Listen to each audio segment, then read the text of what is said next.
قرآن خدا نما ہے، خدا کا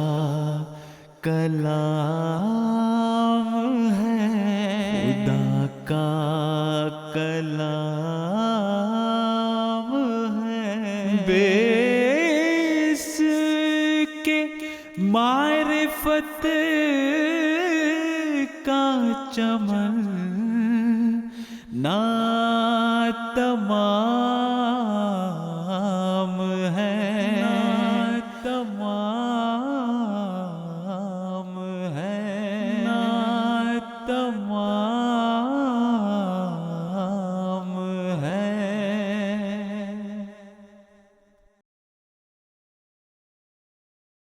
بسم اللہ الرحمن الرحیم۔ آج ماہ رمضان المبارک کا 23واں روزہ ہے، اور اس نسبت سے ہم آج کے اس پروگرام میں 23ویں پارے سے بعض منتخب آیات سے متعلق حضرت اقدس مسیح موعود علیہ الصلوۃ والسلام اور خلفائے کرام کی بیان فرمودہ تفاسیر میں سے چند نکات آپ کی خدمت میں پیش کریں گے۔ جیسے کہ پہلے بھی عرض کیا گیا سابقہ پروگراموں میں، ایک دفعہ پھر یاد دہانی کے طور پر عرض ہے کہ مقصد اس پروگرام کا یہ ہے کہ احباب جماعت کو خصوصیت کے ساتھ اس طرف توجہ پیدا ہو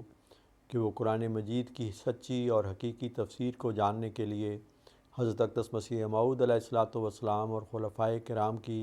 بیان فرمودہ تفسیرات کی طرف توجہ کریں، اور ان سے ان حقائق و معارف سے آگاہی حاصل کریں جو اس زمانے میں اللہ تعالیٰ نے مسیح موعود علیہ السلام اور خلافت کے ذریعے سے ہمیں بخشے ہیں، اور اس طرح قرآن کریم کے سچے اور حقیقی علوم سے واقفیت حاصل کرتے ہوئے اس کے انوار سے اپنے قلوب و اذہان کو منور کرتے ہوئے پھر دوسروں تک بھی اسلام کی، قرآن کریم کی سچی اور پاک تعلیمات کو پہنچانے کے لیے اپنا کردار ادا کریں۔ 23ویں پارے میں یہ سورہ یاسین کا سلسلہ جاری ہے۔ سورہ یاسین کی آیت 31 میں اللہ تعالیٰ یہ فرماتا ہے، یا حسرتاً علی العباد ما یأتیہم من رسول الا کانوا بہ یستہزئون، وائے حسرت بندوں پر، ان کے پاس کوئی رسول نہیں آتا مگر وہ اس سے ٹھٹھا کرنے لگتے ہیں۔ حضرت اقدس مسیح موعود علیہ الصلوۃ والسلام فرماتے ہیں، کوئی نبی نہیں جس سے ٹھٹھا نہ کیا گیا، پر ضرور تھا کہ مسیح موعود سے بھی ٹھٹھا کیا جاتا، جیسا کہ اللہ تعالیٰ فرماتا ہے، یا حسرتاً علی العباد ما یأتیہم من رسول الا کانوا بہ یستہزئون۔ آپ فرماتے ہیں اگر مجھ سے ٹھٹھا کیا گیا تو یہ نئی بات نہیں، دنیا میں کوئی رسول نہیں آیا جس سے ٹھٹھا نہیں کیا گیا۔ آپ فرماتے ہیں ان لوگوں نے کوئی ہمیں ہی یہ گالیاں نہیں دیں، بلکہ یہ معاملہ تمام انبیاء کے ساتھ اسی طرح چلا آیا ہے۔ حضرت صلی اللہ علیہ وسلم کو بھی کذاب، ساحر، مجنون، مفتری وغیرہ الفاظ سے یاد کیا گیا تھا، اور انجیل کھول کر دیکھو کہ حضرت عیسیٰ سے بھی ایسا ہی برتاؤ کیا گیا، حضرت موسیٰ کو بھی گالیاں دی گئی تھیں۔ اصل میں تشابہت قلوبہم والی بات ہے۔ اللہ تعالیٰ خود فرماتا ہے کہ یا حسرتاً علی العباد ما یأتیہم من رسول الا کانوا بہ یستہزئون، کوئی بھی ایسا سچا نبی نہیں آیا کہ آتے ہی اس کی عزت کی گئی ہو، ہم کیوں کر سنت اللہ سے باہر ہو سکتے ہیں۔ پھر سورہ یاسین کی آیت 69 ہے، اس میں اللہ تعالیٰ یہ فرماتا ہے، وَمَن نُعَمِّرْهُ نُنَكِّسْهُ فِي الْخَلْقِ أَفَلَا يَعْقِلُونَ، کہ جس کو ہم زیادہ عمر دیتے ہیں تو اس کی پیدائش کو الٹا دیتے ہیں۔ حضرت اقدس مسیح موعود علیہ الصلوۃ والسلام فرماتے ہیں، آیت وَمَن نُعَمِّرْهُ نُنَكِّسْهُ فِي الْخَلْقِ سے حضرت عیسیٰ کی موت ثابت ہوتی ہے، کیونکہ جبکہ بموجب تصریح اس آیت کے ایک شخص جو 90 یا 100 برس تک پہنچ گیا ہو، اس کی پیدائش اس قدر الٹا دی جاتی ہے کہ تمام حواس ظاہریہ و باطنیہ قریب الفقدان یا مفقود ہو جاتے ہیں، تو پھر وہ جو 2000 برس سے اب تک جیتا ہے اس کے حواس کا کیا حال ہوگا۔ غیر جماعت جو بعض یہ عقیدہ رکھتے ہیں کہ حضرت عیسیٰ مسیح ابن مریم جو ناصرہ میں پیدا ہوئے تھے وہ زندہ بجسد عنصری آسمان پر موجود ہیں، اور آخری زمانے میں وہ پھر اسی جسم کے ساتھ وہاں سے نازل ہوں گے، تو حضور فرماتے ہیں کہ اس آیت کی روشنی میں اگر یہ ان کے اس خیال کو مان لیا جائے تو وہ جو 2000 برس سے اب تک جیتا ہے اس کے حواس کا کیا حال ہوگا، اور ایسی حالت میں وہ اگر زندہ بھی ہوا تو کون سی خدمت دے گا۔ اس آیت میں کوئی استثناء موجود نہیں ہے، اور ہمیں نہیں چاہیے کہ بغیر خدا تعالیٰ کے بیان کے آپ ہی ایک استثناء فرض کر لیں۔ ہاں، اگر نص صریح سے ثابت ہو کہ حضرت عیسیٰ علیہ السلام باوجود جسمانی حیات کے جسمانی تحلیلوں اور تنزل حالات اور فقدان قوا سے منزہ ہیں تو وہ نص پیش کریں۔ پھر سورہ یاسین کی آیت 78 سے 82 تک ایک مضمون ہے جس میں اللہ تعالیٰ یہ فرماتا ہے کہ اولم یر الانسان انا خلقناہ من نطفۃ فاذا هو خصیم مبین۔ حضرت اقدس مسیح موعود علیہ الصلوۃ والسلام ان آیات کی کیا تفسیری ترجمہ بیان کرتے ہوئے فرماتے ہیں، کیا انسان نے نہیں دیکھا کہ ہم نے اس کو ایک قطرہ پانی سے پیدا کیا ہے جو رحم میں ڈالا گیا تھا، پھر وہ ایک جھگڑنے والا آدمی بن گیا، ہمارے لیے باتیں بنانے لگا اور اپنی پیدائش بھول گیا، اور کہنے لگا کہ یہ کیوں کر ممکن ہے کہ جب ہڈیاں بھی سلامت نہیں رہیں گی تو پھر انسان نئے سرے سے زندہ ہوگا۔ ایسی قدرت والا کون ہے جو اس کو زندہ کرے گا؟ ان کو کہے وہی زندہ کرے گا جس نے پہلے اس کو پیدا کیا تھا، اور وہ ہر ایک قسم سے اور ہر ایک راہ سے زندہ کرنا جانتا ہے۔ آپ فرماتے ہیں ان آیات میں اللہ جل شانہ نے فرما دیا ہے کہ خدا کے آگے کوئی چیز انہونی نہیں۔ جس نے ایک قطرہ حقیر سے انسان کو پیدا کیا، کیا وہ دوسری مرتبہ پیدا کرنے سے عاجز ہے؟ نطفے سے متعلق حضرت اقدس خلیفۃ المسیح اول رضی اللہ تعالیٰ عنہ نے ایک موقع پر فرمایا کہ باپ کے تقریباً 1 برس کے خیالات کا اثر نطفے میں پڑتا ہے۔ آپ ایک عارف باللہ تھے اور ایک بہت ہی حاذق حکیم بھی تھے، تو آپ یہ فرماتے ہیں کہ باپ کے تقریباً 1 برس کے خیالات کا اثر نطفے میں پڑتا ہے، پھر وہ ماں کے پیٹ میں جاتا ہے تو ماں کے اور اس کے گھر میں آنے جانے والوں کا اثر پڑتا ہے، پھر ہم صحبتوں، ہم نشینوں، دعائیں کرنے والوں غیر مسلموں کا اثر ساتھ ساتھ ہوتا ہے۔ 18 برس تک یہ سلسلہ چلتا چلا جاتا ہے جس کا اثر بچے پر بھی پڑتا ہے۔ تو اس پہلو سے ہمیں یہ جو اولاد کی تمنا رکھتے ہیں ان کے لیے بھی یہ بات بہت اہم ہے کہ وہ اس بات کو سامنے رکھیں، اور اسی لیے جب نکاحوں کے موقع پر بھی آیات جو پڑھی جاتی ہیں ان میں تقوی کا بہت زور دیا گیا ہے، کیونکہ تقوی ہی ہے جس کے نتیجے میں پھر ایسی اولاد بھی نصیب ہو سکتی ہے اللہ کے فضل کے ساتھ جو متقی ہو، اور یوں وجعلنا للمتقین امامہ کی جو دعا سکھائی گئی ہے وہ اس کو دعا کو کرنے میں صحیح معنوں میں حق بجانب ہو سکتا ہے۔ حضور فرماتے ہیں کہ ہم نے یہ کبھی نہیں کہا کہ خدا خلق اسباب نہیں کرتا، مگر بعض اسباب ایسے ہوتے ہیں کہ نظر آتے ہیں اور بعض اسباب نظر نہیں آتے۔ غرض یہ ہے کہ خدا کے افعال گوناگوں ہیں، خدا تعالیٰ کی قدرت کبھی درماندہ نہیں ہوتی اور وہ نہیں تھکتا، وَهُوَ بِكُلِّ خَلْقٍ عَلِيمٌ۔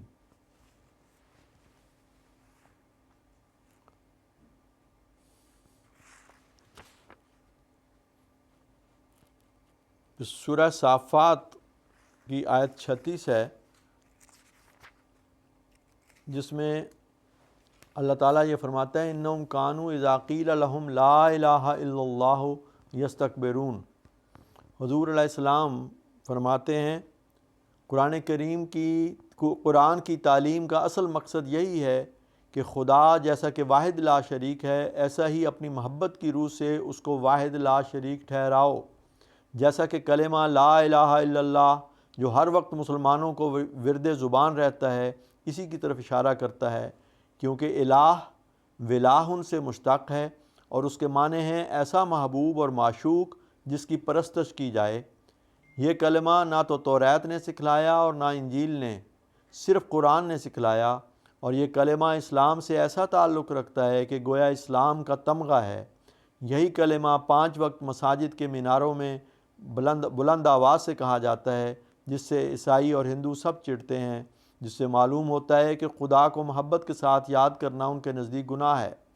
یہ اسلام ہی کا خاصہ ہے کہ صبح ہوتے ہی اسلامی مؤذن بلند آواز سے کہتا ہے اشہد ان لا الہ الا اللہ، یعنی میں گواہی دیتا ہوں کہ کوئی ہمارا پیارا اور محبوب اور معبود بجز اللہ کے نہیں۔ پھر دوپہر کے بعد یہی آواز اسلامی مساجد سے آتی ہے، پھر عصر کو بھی یہی آواز، پھر مغرب کو بھی یہی آواز، اور پھر عشاء کو بھی یہی آواز گونجتی ہوئی آسمان کی طرف چڑھ جاتی ہے۔ کیا دنیا میں کسی اور مذہب میں بھی یہ نظارہ دکھائی دیتا ہے؟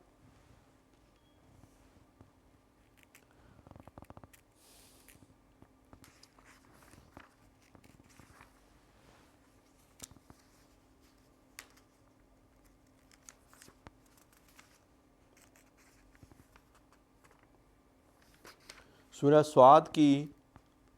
آیت 46 میں اللہ تعالیٰ یہ فرماتا ہے وَاذْكُرْ عِبَادَنَا ابراہیم و اسحاق و یعقوب اُولی الایدی والابصار،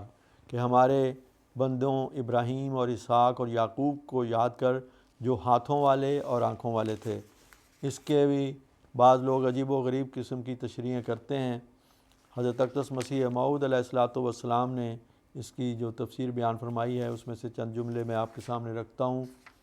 حضور علیہ السلام فرماتے ہیں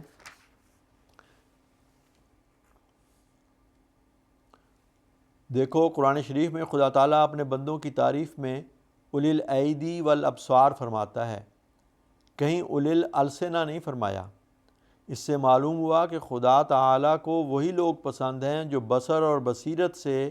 خدا کے کام اور کلام کو دیکھتے ہیں اور پھر اس پر عمل کرتے ہیں، اور یہ ساری باتیں بجز تزکیہ نفس اور تطہیر قوائے باطنیہ کے ہرگز حاصل نہیں ہو سکتیں۔ آپ فرماتے ہیں کہ اگرچہ فیصلہ دعاؤں سے ہی ہونے والا ہے،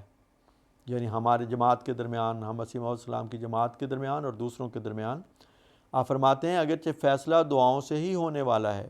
مگر اس کے یہ معنی نہیں کہ دلائل کو چھوڑ دیا جاوے۔ نہیں، دلائل کا سلسلہ بھی برابر رکھنا چاہیے اور قلم کو روکنا نہیں چاہیے۔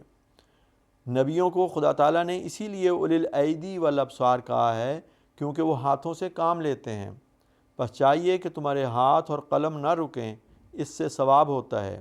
جہاں تک بیان اور لسان سے کام لے سکو کام لیے جاؤ، اور جو باتیں تائید دین کے لیے سمجھ میں آتی جائیں انہیں پیش کیے جاؤ، وہ کسی نہ کسی کو فائدہ پہنچائیں گی۔ اسی طرح فرمایا انبیاء علیہ السلام کی نسبت خدا تعالیٰ فرماتا ہے اولی الایدی والابصار، جس کے یہ معنی ہے کہ وہ کلام کرنے والے اور دیکھ بھال کر ان راہوں کی طرف بلاتے تھے جن پر خدا تعالیٰ نے انہیں قائم کیا تھا، اور وہ تصورات کے پیچھے لگنے والے اور خیالی آدمی نہ تھے، وہ عملی آدمی تھے اور علی وجہ البصیرت حق کی طرف بلاتے تھے۔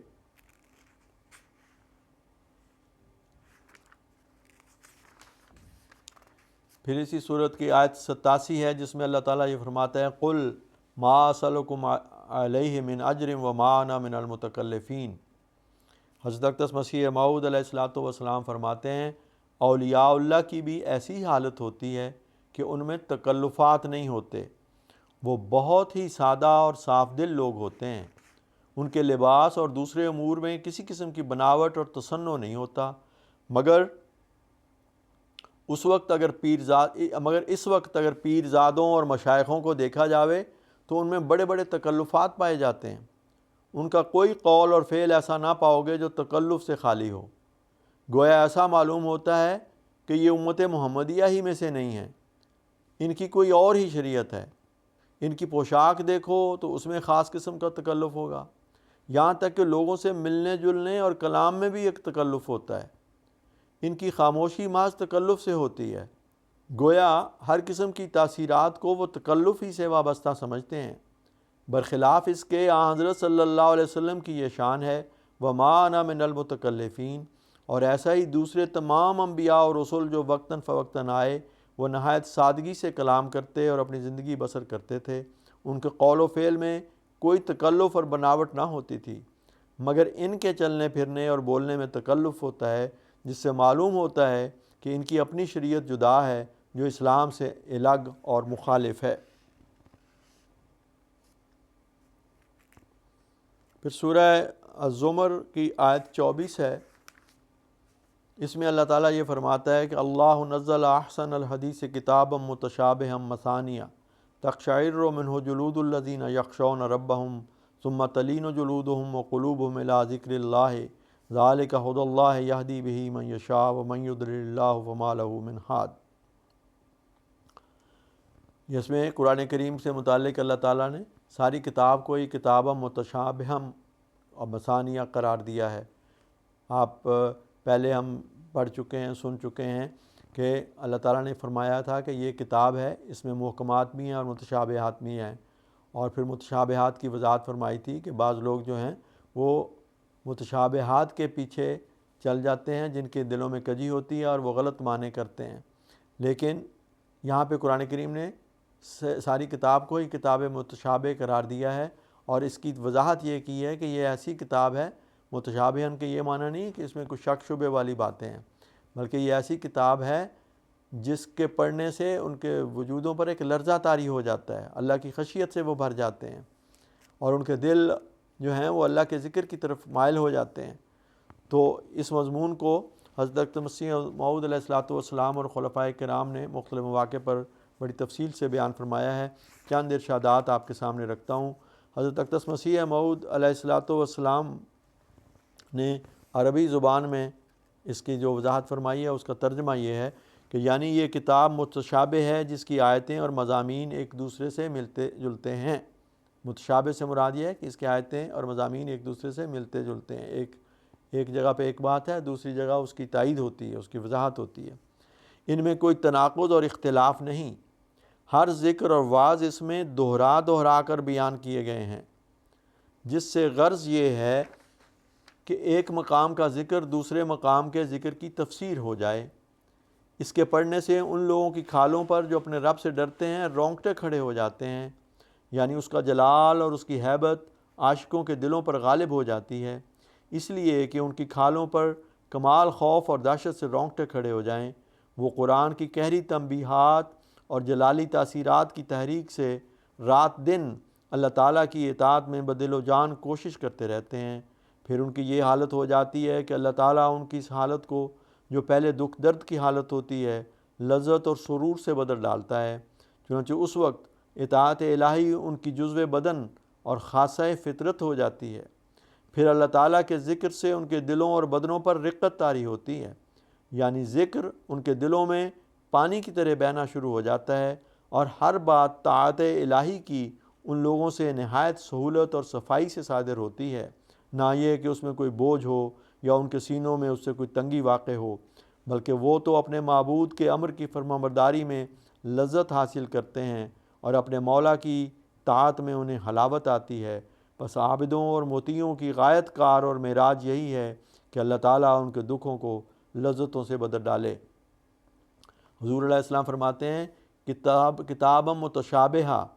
پھر بعد اس کے مثانی کے لفظ میں اس بات کی طرف اشارہ ہے کہ قرآن کریم کی آیات معقولی اور روحانی دونوں طور کی روشنی اپنے اندر رکھتی ہیں۔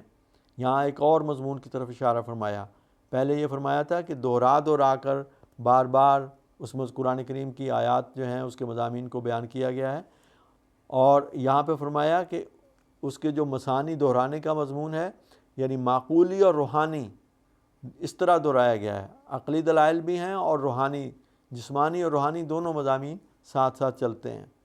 فرماتے ہیں اس بات کی طرف اشارہ ہے کہ قرآن کریم کی آیات معقولی اور روحانی دونوں طور کی روشنی اپنے اندر رکھتی ہیں۔ پھر بعد اس کے فرمایا کہ قرآن میں اس قدر عظمت حق کی بھری ہوئی ہے کہ خدا تعالیٰ کی آیتوں کے سننے سے ان کے دلوں پر قشعریرہ پڑ جاتا ہے، یعنی لرز جاتے ہیں، لرزہ طاری ہو جاتا ہے، اور پھر ان کی جلدیں اور ان کے دل یاد الہی کے لیے بہہ نکلتے ہیں۔ قرآن خدا نما ہے، خدا کا کلام ہے، خدا کا کلام ہے، بے اس کے معرفت کا چمن نہ تمام